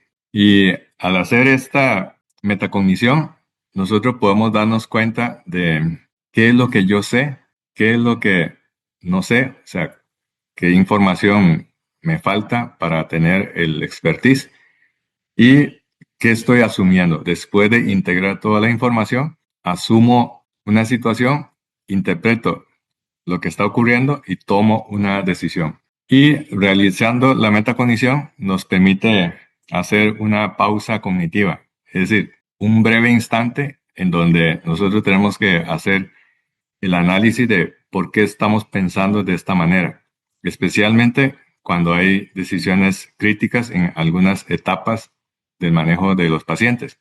En caso de la anestesia, muy importante la inducción anestésica. También cuando tenemos pacientes que tienen anatomía o fisiología que aumenta el grado de dificultad, típicamente la vía aérea es difícil, o aquellos pacientes que tienen inestabilidad hemodinámica o aquellos que son fisiológicamente frágiles. Entonces, al hacer esta pausa cognitiva, activamos la parte fina de nuestro cerebro, que es la corteza prefrontal, donde procedemos a hacer la metacognición. La siguiente estrategia para mitigar el efecto Dunning-Kruger es el uso sistemático de checklists cognitivos. Y esto es muy importante, sobre todo cuando hemos realizado las muy repetitiva a lo largo de mucho tiempo. Es decir, ya tenemos incorporado en nuestro chip un comportamiento o una forma automática de pensar. Y es donde a veces nos traiciona, porque al hacer una cosa de forma repetitiva, ya lo damos por bueno porque se convierte en hábito, este hábito se convierte en costumbre y la costumbre cuando se arraiga profundamente se transforma en disciplina. Entonces, si tenemos esa disciplina de estar haciendo algo que es incorrecto, puede traducir en un muy mal resultado en el paciente. Por eso es que conociendo muchas veces cuando existe una confianza excesiva en algo, o sea, ya el médico se convierte en una persona confianzuda, deja de lado las, las guías y empieza a cometer pequeñas imprecisiones que después, cuando se suma, se convierte en errores catastróficos. Por eso la Organización Mundial de la Salud, consciente de este fenómeno, incorpora una estrategia que utiliza mucho los pilotos de aviación comercial, que es aplicar el checklist. No confiar únicamente en la memoria puede fallar, sino que sobre todo cuando hay una situación difícil o una situación precatástrofe, hay que sacar el manual y hacer una revisión sistemática para evitar brincar algunos pasos. La Organización Mundial de Salud recomendó hace poco más de una década y media la famosa estrategia del time out, o sea, aplicar el checklist antes, durante y después de una cirugía. antes, durante y después de una cirugía. Y eso no solamente para el médico, sino también para el resto del personal que está involucrado en el manejo de los pacientes. El ejemplo es el caso de los instrumentistas. Aquí podemos ver cómo en esta toma de reconstrucción en 3D, desdichadamente, al terminar la cirugía, no se hizo el checklist y quedó una pinza metida en la pared abdominal. Faltó un instrumento. Posiblemente el equipo que está dentro de sala de operaciones asume de que es muy difícil dejar una pinza dentro del cuerpo del paciente, pero se dio. Y aquí podemos ver en esa reconstrucción en 3D. Ahora, ¿cuál fue la razón por la que se dio este error? Pues al hacerlo de forma repetitiva, entonces empezamos a menospreciar la importancia del conteo. El cerebro como que asume que es muy difícil que una pieza tan grande como una pinza quede escondida en el cuerpo del paciente. Y esta fue la razón por la que al no hacer el checklist y se cerró impunemente, ese paciente tuvo esta consecuencia desafortunada. Hubo después que hacerle una reintervención para la extracción del cuerpo extraño. Otra estrategia para mitigar el efecto Dunning-Kruger es realizar simulación de alta fidelidad y al final de la simulación hacer un proceso que se llama el debriefing profundo. El debriefing profundo. El debriefing profundo es lo que en español le llamaríamos la reflexión crítica. O sea, después de un manejo, puede ser inclusive manejo de un caso cotidiano o de algún caso difícil. Y en algunas situaciones hasta casos que hubo participación de personal que cometió error. Entonces, después de eso, se hace una reunión de todos los involucrados y se hace una reflexión crítica, el debriefing profundo. Esta reflexión crítica permite encontrar soluciones a situaciones difíciles o, especialmente cuando hubo un mal resultado y error, rastrear el momento cero para evitar que ese error se vuelva a presentar. Y esta reflexión crítica debe ser comandada por alguien de mayor experiencia. Y esta persona de mayor experiencia va a hacer una especie como de guía generando una discusión y obtención de una reflexión crítica. Solo así se logra cambiar las conductas de riesgo y disminución de los efectos secundarios en el paciente. Siguiendo con esta lista de estrategias para mitigar el efecto Dunning-Kruger, también tenemos la retroalimentación objetiva y frecuente. Esta retroalimentación objetiva y frecuente complementa con el método de la simulación de alta fidelidad. Esta retroalimentación se hace idealmente inmediatamente después de haber hecho el procedimiento o haber manejado a un paciente, pero muchas veces esta retroalimentación se puede hacer mediante una presentación o una sesión de morbilidad después de que un paciente haya sufrido algún percance. Pero aquí, cuando se hace la retroalimentación objetiva, hay que tener mucho cuidado con el lenguaje con el que vamos a dirigir al resto del grupo durante el ejercicio de la retroalimentación, porque muy fácilmente se puede caer en lo que es conocido como la enseñanza punitiva.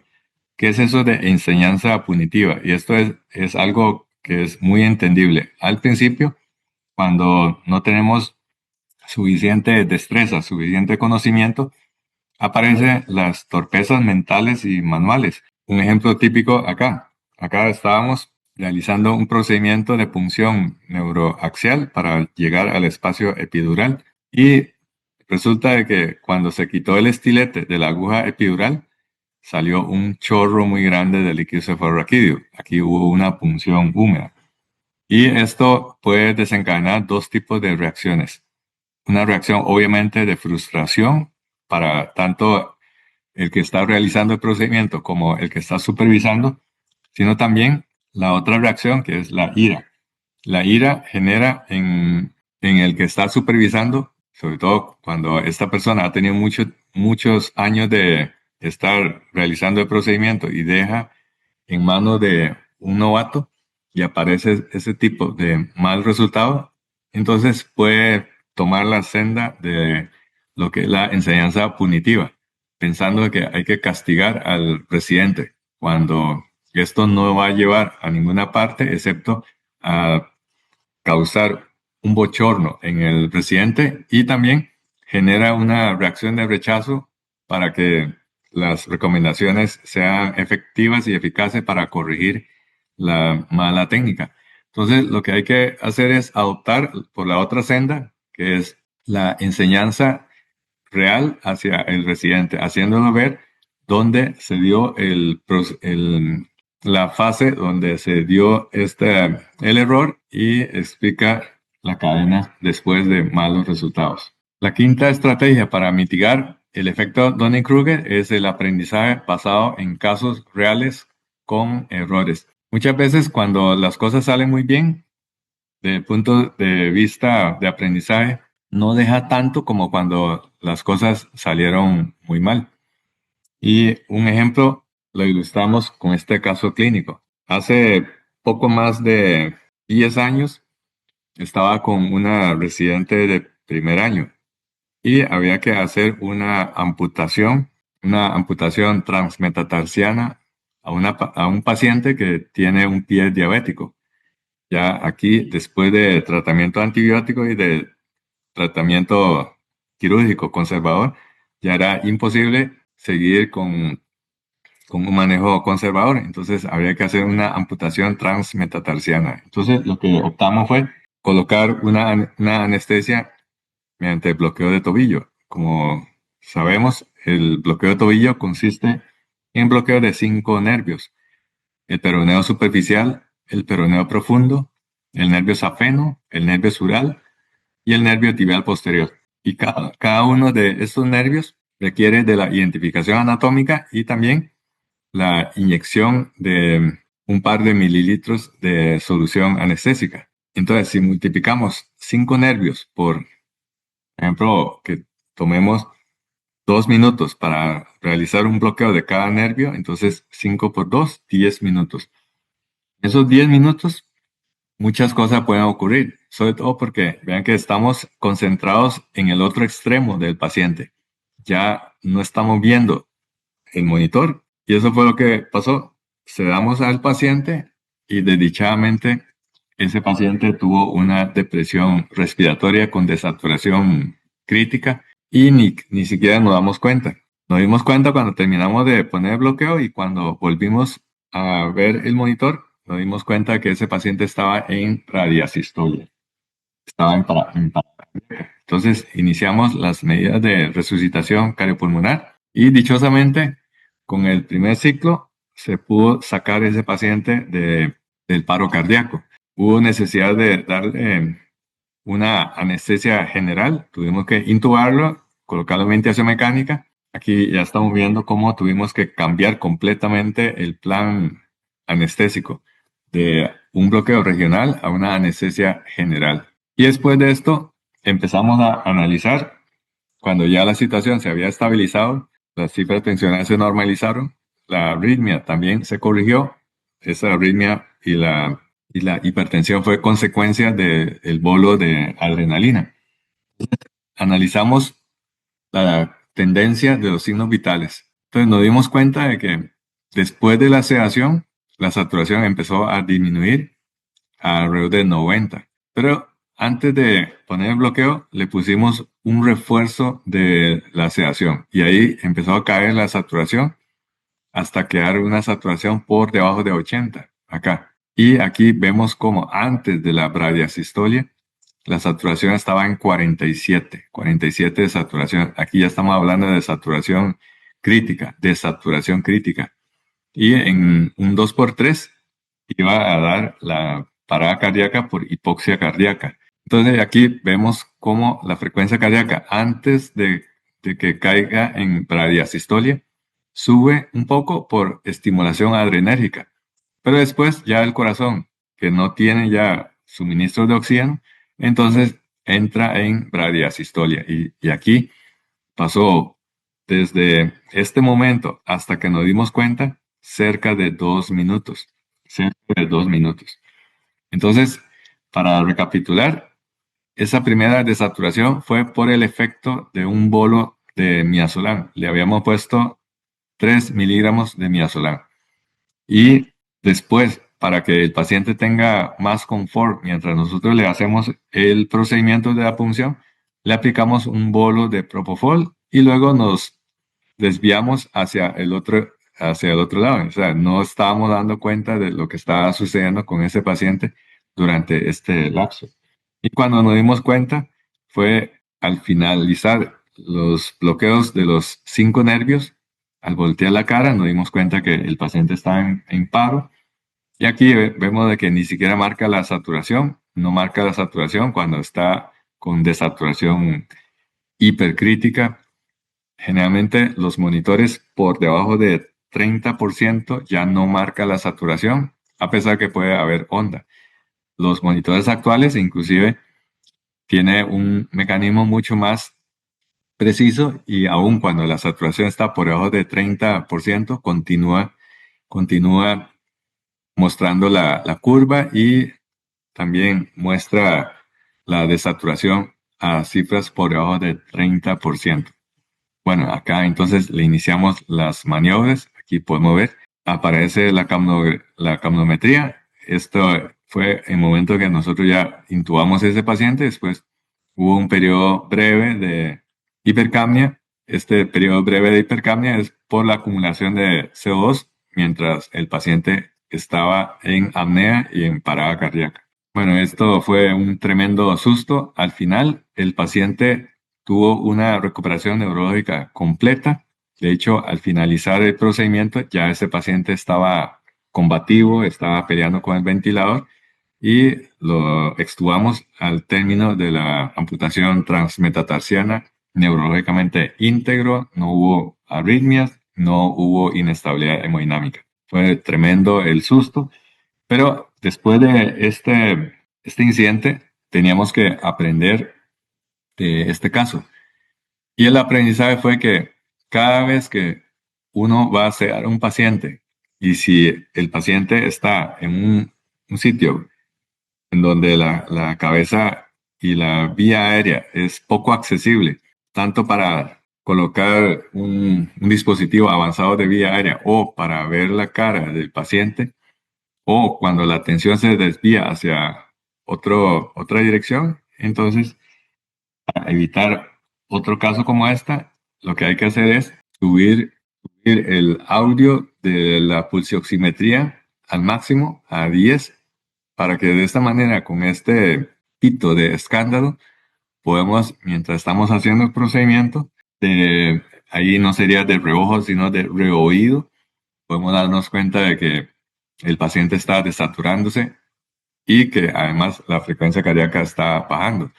Cuando hay desaturación, lo que se escucha es el tono pasa de agudo a un tono mucho más grave. Y al principio, inclusive la frecuencia cardíaca puede subir un poquito por la estimulación adrenérgica de la hipoxemia leve, pero después, cuando es una hipoxemia muy grave o crítica, entonces antes de la parada cardíaca hay una desaceleración de la frecuencia cardíaca. La última recomendación para mitigar el efecto Dunning-Kruger es la evaluación longitudinal de competencia. Eso significa de que nosotros periódicamente tenemos que someternos a pruebas de evaluación. Por ejemplo, en los cursos de ACLS, esto tiene que renovarse cada 2 años. Esto porque con el paso del tiempo se va perdiendo la competencia, aparece el olvido y empezamos a sustituir opciones por algunas recomendaciones que nosotros mismos nos creamos precisamente por el efecto del olvido. Por el otro lado, la evaluación longitudinal de competencia obliga a que el médico entre en programas de actualización médica continua. De la evaluación longitudinal de la competencia, en realidad lo que no se trata es vigilar al médico. sino más bien educar su metacognición. Como habíamos visto, metacognición implica la capacidad de pensar qué sé y qué es lo que no sé y cómo voy a proceder. O sea, esto de la metacognición, cuando lo activamos, nos permite la humildad cognitiva, lograr la humildad cognitiva, saber de que hay muchas cosas que conocemos, pero también hay mucha información que desconocemos. Y la evaluación longitudinal de competencia hace hincapié en que aun cuando el médico es experimentado, que tiene muchos años de trabajar, pero si no se somete a evaluaciones periódicas, lo que hace es favorecer la aparición del efecto de Dunning-Kruger. Mientras que cuando se somete a evaluación periódica de esa experiencia, la experiencia se acumula con el paso del tiempo, mitiga este efecto de Dunning-Kruger. Esto es especialmente importante cuando el médico ha tenido una experiencia muy amplia, con muchísimos años de trabajar. Y cuando pasa esto, el médico se convierte en una persona ya no experimentada con confianza, sino una persona experimentada confianzudo.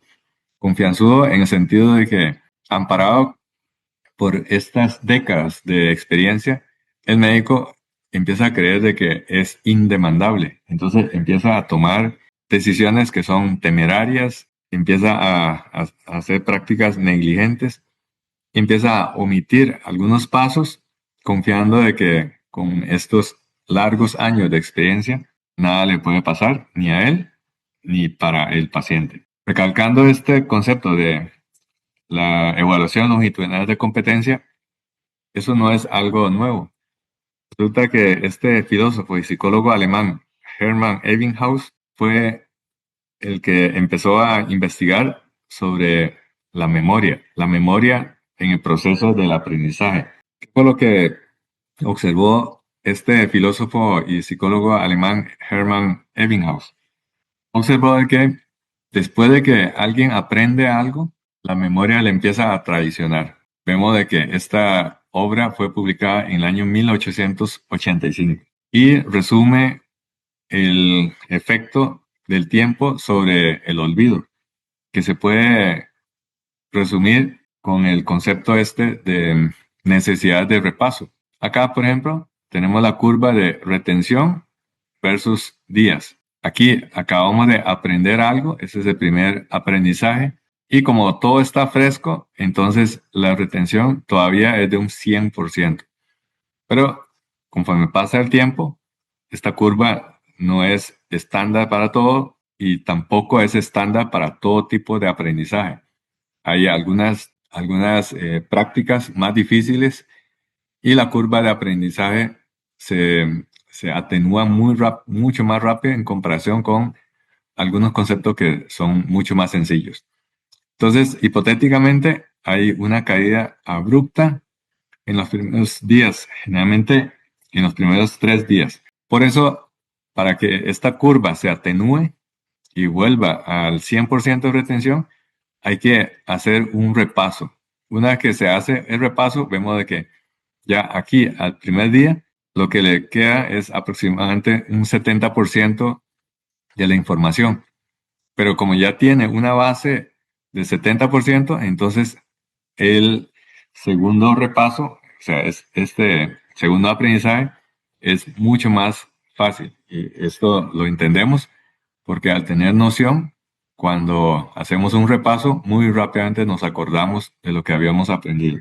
Y aquí podemos observar cómo la curva de olvido es un poquito más atenuada en comparación con la primera curva roja. Y después, para que se vuelva al 100%, entonces hacemos otro repaso y después de este repaso vemos cómo la curva de olvido se empieza a horizontalizar. Y cuando hacemos otro repaso, entonces vemos cómo la curva de olvido está mucho más plana. Esto refuerza la necesidad de hacer varios repasos a lo largo del tiempo. Entonces, específicamente en esa curva, vemos la importancia de hacer el repaso en el día número 1 y en el día número 3 y el día número 6. Con 3 repasos prácticamente obtenemos una curva de olvido que se ha aplanado y así se mantiene a lo largo de mucho tiempo, incluso décadas, y todavía nos acordamos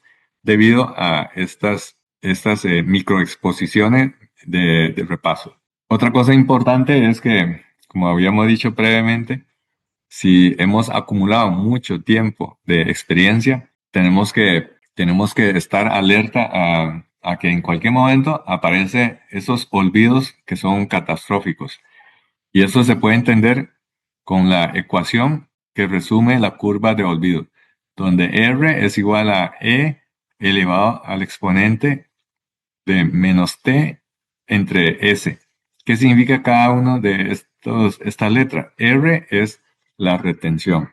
Vemos que la retención es igual a E, es la base del logaritmo natural elevado a la menos T sobre S. Menos T es tiempo, o sea, como está con ese símbolo negativo, significa que a mayor tiempo, menos retención. Y S es la intensidad relativa del recuerdo. O sea, cuando hay un gran pico emocional, esta S es muy grande, entonces la posibilidad de olvido, la posibilidad de olvido se disminuye. Inclusive, si esta intensidad del estímulo es tremendo, puede crear un aprendizaje que es tatuado en nuestro hipocampo, en nuestro disco duro. Y el ejemplo clásico es el síndrome de estrés postraumático. Cuando alguien, por ejemplo, está caminando tranquilamente en la calle y de pronto sale un ladrón y le apunta con la pistola en la cabeza, le quita todo y sale corriendo. Entonces, esta persona que sintió de que si el ladrón hubiera jalado el gatillo, lo podría matar, tenía una intensidad pico máximo en su estado emocional. Entonces, hace que estos instantes genere un aprendizaje involuntario. No hubo necesidad de ponerlo a estudiar, sino que fue un aprendizaje involuntario y tatuó en el hipocampo porque la intensidad del estímulo es demasiado fuerte y esto provoca que la retención sea 100% a lo largo de muchísimo tiempo. Y esto es lo que se llama el síndrome de estrés postraumático. O sea, se, se dio el proceso de aprendizaje aunque no quiso. Todo esto nos lleva a recordar de que la experiencia no es igual a inmunidad. O sea, puede de que tenga muchos años de experiencia este médico, pero si comete un error, él va a ser castigado con la misma rigurosidad que un médico novato. O sea, nuevamente, experiencia no es lo mismo que inmunidad. Y ya para terminar con la revisión de este tema de efectos de Dunning-Kruger, ¿cuál es la reflexión final?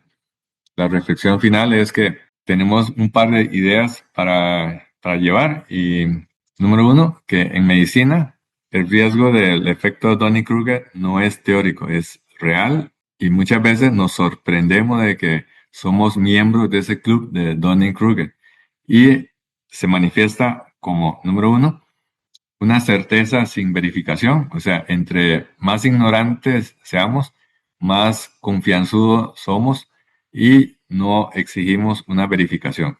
También el efecto Dunning-Kruger nos hace llevar a tomas de decisiones que son ya sea insensatas o inútiles y provoca el retardo en la toma de decisiones cuando había que escalar. Por ejemplo, en manejo de la vía aérea difícil, cuando se trata de un médico novato, pero que ha tenido una microexposición al entrenamiento de vía aérea difícil, pero no ha visto un montón de otras cosas, entonces, si falló la laringoscopía directa o la máscara laringea, ya no conoce más opciones y ya no puede hacer el escalamiento correcto y lleva a decisiones tardías que eventualmente provocan en el paciente una complicación muy grave en el manejo de la vía aérea. Y también el hecho de que el médico tenga poco conocimiento, poca experiencia,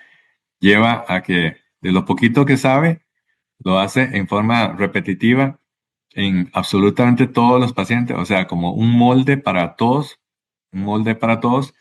y lleva entonces a un estado de persistencia de estrategias fallidas. Y por último, hay una excelente noticia con respecto al efecto de Dunning-Kruger. Y eso lo vimos al final, que es que el efecto Dunning-Kruger es altamente mitigable siempre y cuando nosotros autorreconocemos de que estamos cayendo en el efecto Dunning-Kruger. Y para que esto se dé, necesitamos activar un pensamiento profundo que se llama la metacognición. Esto nos permite saber autoconocernos, por qué estamos pensando de esta manera, qué es lo que yo sé de este tema, qué es lo que yo no sé de este tema, para tomar decisiones correctas. Y para que todo esto sea efectivo, entonces necesitamos trabajo en equipo, hacer un feedback después de cada toma de decisiones, hacer también simulaciones deliberadas, practicar algoritmos que sean claros y también la humildad para permitir la cultura de la ayuda temprana, solicitar tempranamente cuando estamos con problema la ayuda de otros colegas. Para cerrar, aquí tenemos una frase célebre del doctor David Lawrence Sackett.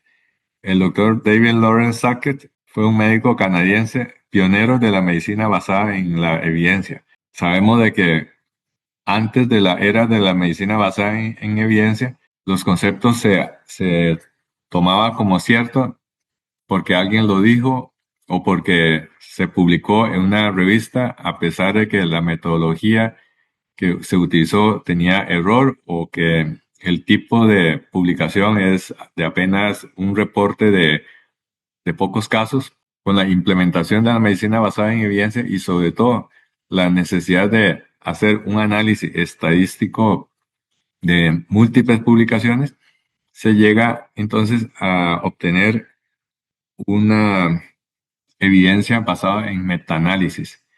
Y aun cuando el doctor David Sackett preconiza la necesidad siempre de aplicar la medicina basada en evidencia, a veces la evidencia falla porque definitivamente o no hay evidencia o la evidencia todavía es contradictoria. Por eso David Sackett decía, sin la experiencia clínica, la práctica médica peligra de ser tiranizada por la evidencia externa. Hay que estar atento a que no todo lo que está escrito como guía de manejo se aplica en el paciente que está al frente.